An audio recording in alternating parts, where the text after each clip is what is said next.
فضل عاشوراء. بسم الله والحمد لله وصلى الله وسلم على رسول الله.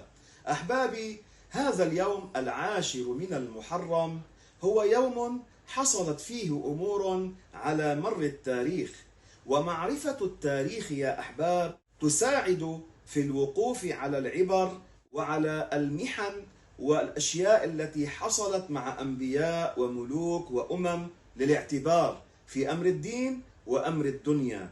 هذا اليوم حصلت فيه أمور عظيمة، منها نجاة نبي الله نوح، ونجاة نبي الله إبراهيم، ونجاة نبي الله يونس عليه السلام، وتاب الله على نبي الله آدم، وغير ذلك مما يروى.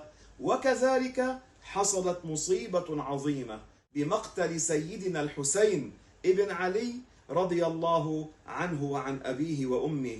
هذا الحسين ريحانة رسول الله صلى الله عليه وسلم، سبط النبي حفيده، والذي كان يقبله النبي من شفتيه، قتل في يوم العاشر من المحرم.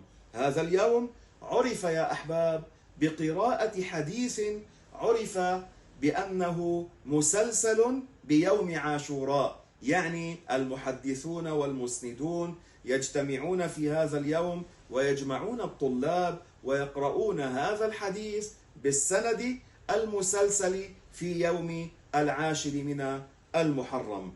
وهذا اليوم له فضل، فابن الجوزي رحمه الله الحافظ قال: إن أسيرا كان مأسورا عند الكفار، هذا الأسير يوم عاشوراء دعا الله تبارك وتعالى ببركة هذا اليوم ففك الله أسره.